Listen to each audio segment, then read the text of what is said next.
Hello and welcome to the first of 5 sessions of this year's Lent Course, Hear Our Prayer. I want you to imagine that your prayer life is a school and the prayer Ofsted inspectors have just made a visit. What grade are they going to give you? Perhaps you think you might get an outstanding. Perhaps you're someone whose prayer life is sorted, intimate, easy, life-giving. If so, whilst you're welcome to stay, this course is probably not for you. These 5 sessions are aimed above all at those whose prayer life would get perhaps requires improvement from the inspection team. It's for those who find prayer a struggle, who don't quite know where to begin, who feel guilty about prayer, or who find themselves wondering what on earth they're doing when they pray. There are 5 sessions to this course, each one related to the life of an Old Testament figure who prayed. Some of you may be using the Lent Devotional, which is available on our Fruitful App, which gives daily Bible studies into the same 5 figures. My interest is in their prayer life. Our first session will focus on Hannah and will be about personal prayer, and then in session 2, in company with Elijah, we'll think about how we can pray with greater ambition. Session 3 will be a bit different, as inspired by Ezekiel, we reflect on what we're actually doing when we pray and the cosmic dimension of our prayer life. In session 4, Esther will help us to reflect on how we pray communally and as part of the church. Before, in our final session, Daniel inspires us to be constant in prayer and to set for ourselves a rhythm of prayer. We'll also relate the prayer of these 5 characters to the praying life of Jesus, and by so doing, think about our own prayer lives. How can we grow in our understanding of what we do when we pray?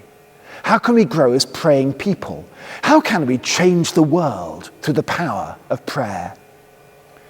If you're following this course as part of a group, there'll be a chance for conversation and discussion. And most importantly, in each session, we will do some praying. You may find that stretching. I might challenge you to try out new ways of praying or think about the old ways differently, but stick with it. Because when you pray, anything can happen. When I was a very small boy, I used to visit my grandparents in their large old house in South London. In the entrance hall, there was a button. I was always told not to press it, which meant, of course, I was desperate to do just that. What would happen if I pressed that forbidden button? Would it sound an alarm? Would it launch a missile? Would it summon the police? Would it blow up the house?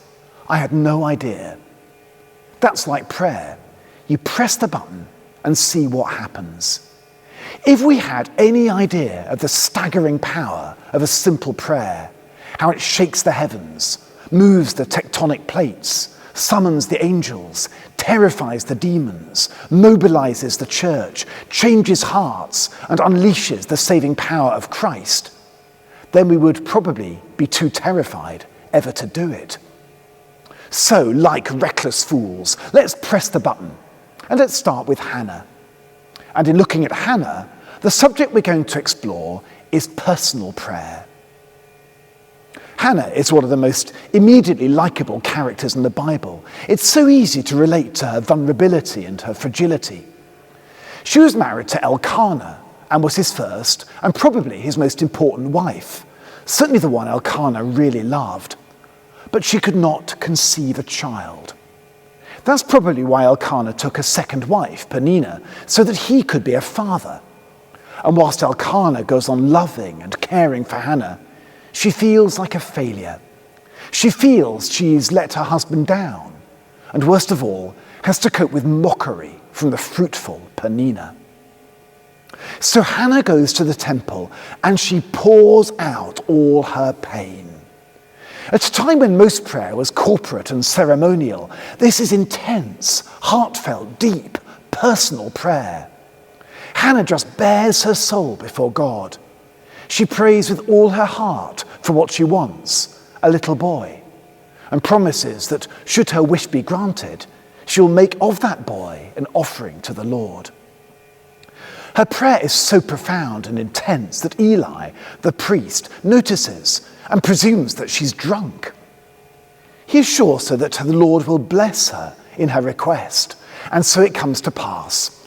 Hannah gives birth to Samuel, a name that means heard by God, She offers the child to the Lord in fulfillment of her promise and then turns to him again in prayer, singing one of the most wonderful, joyful songs in the Old Testament.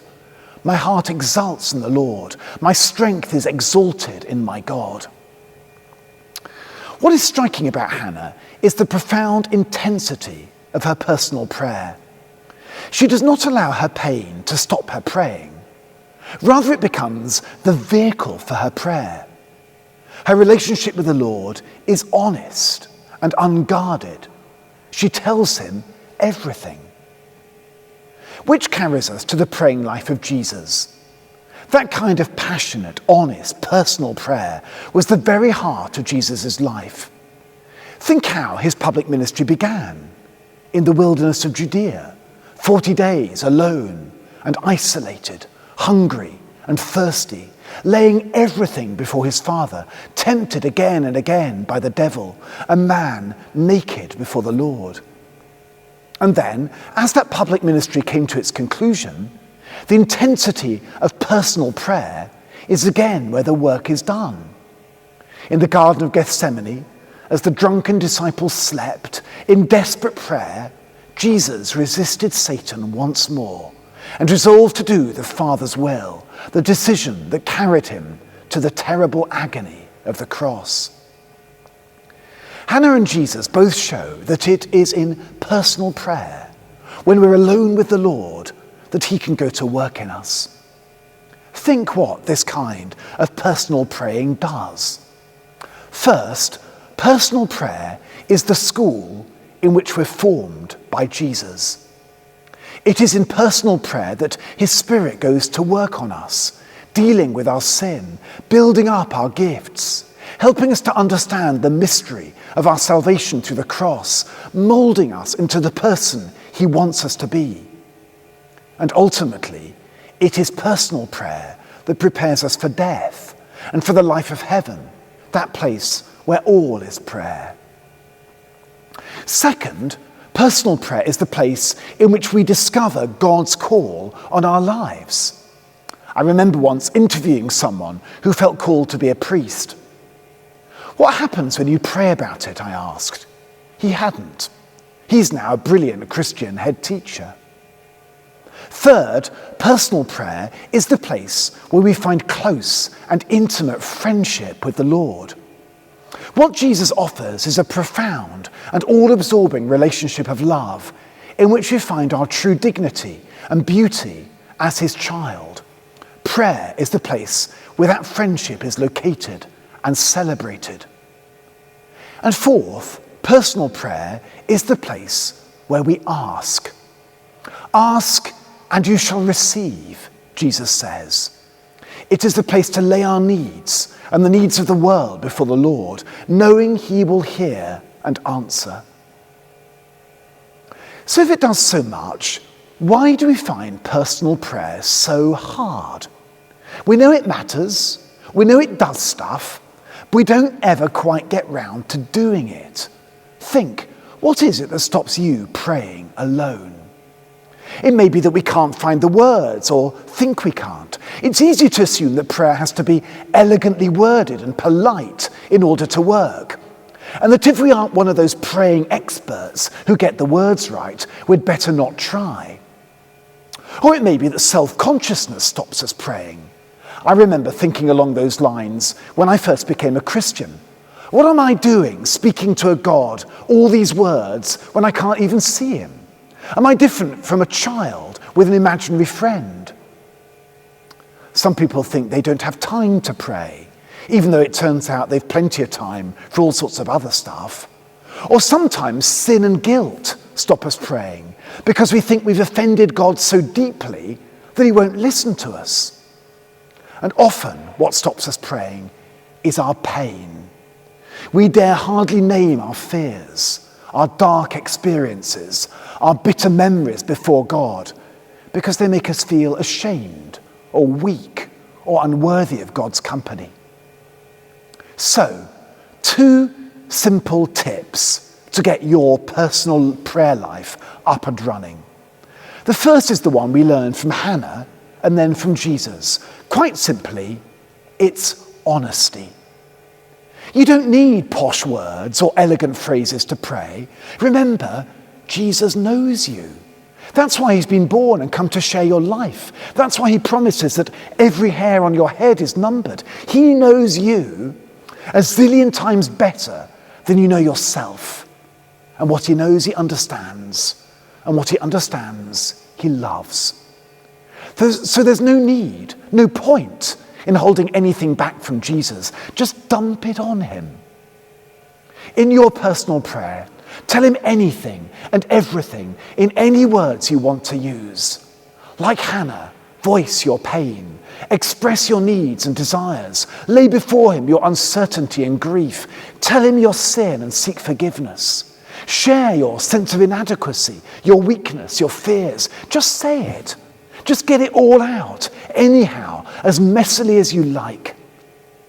Remember the Pharisee and the sinner who got up to pray in Luke chapter 18? The Pharisee lays before the Lord his pride and his successes and how amazing and wonderful he is. The sinner just prays, "Have mercy on me, a sinner." And it's the sinner's prayers that is heard, because he is the one who is honest before God. Then the second tip for developing a personal life of prayer is a contrasting one. In fact, it may even sound contradictory. It's structure. Because structure creates the spaces where you can be honest. Now, some people say, "I pray when I garden," or "I pray when I drive." Well, I once tried praying whilst driving, and I very nearly put a minibus of students into a ditch. Hannah was not gardening or driving when she spoke to the Lord. She was just praying. And whilst I'm not saying there's anything wrong with multitasking prayer, there's something very special about time given simply and solely to the Lord. So my challenge to you is to bring some structure to your personal prayer. Find a time, a space, a place when you're doing nothing else. How that works will be very different for the parents with 4 small children compared to the single person or someone who is retired. But the principle is the same. Dedicated time carved out for God when all you're going to do is pray. And within that time set apart, have some routine or pattern. Here are some ideas. Idea 1. You could have a simple 3-fold shape, something like this. First, give thanks. Name before the Lord all that is good and is giving you joy. Second, confess. Lay before the Lord your sin, your dependence on him. And third, intercede. Like Hannah, ask. Bring to him your needs, the needs of the world, and those places where you need his help. And do all those 3 with honesty. Idea 2, you could pray with the scriptures. That may mean working your way through a book of the Bible, reading slowly, listening to God, and praying what he puts on your heart. Or it may mean using a resource such as the Fruitful App, Pray As You Go, Lectio 365, or the many other fantastic discipleship resources that are now so easily available. Idea 3, you could pray the office of the church. That's morning prayer and evening prayer. This is expected of all those who have a recognised ministry within the church, such as our clergy and licensed lay ministers. In the office, which is easily available online, the church sets out a pattern for prayer at the start and end of the day, with psalms and Bible readings. That structure provides plenty of opportunities for personal prayer as you reflect on the scriptures or intercede. Or idea 4, you can use your imagination. Some people pray with a Christian work of art or a poem. Some might use the words of a hymn. Some might use a rosary or prayer beads. Some might stop on a walk and pray in the open air. The important thing is dedicated time given over to God in which you can be honest in opening your heart before him. Now, of course, the Christian faith is not a private matter, and we'll come on to that later in the course. We need our brother and sister Christians, and would suffocate without companionship in prayer. In fact, chatting to a fellow Christian or a spiritual director, or drawing on the wisdom of others, is a great way of growing in your own prayer life.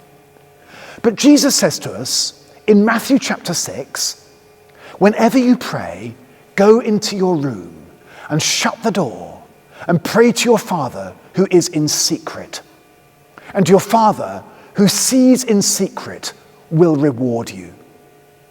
What the Lord offers us is a personal relationship, a genuine friendship, and that is fed above all by deep, heartfelt and honest prayer, just you and God and no one else.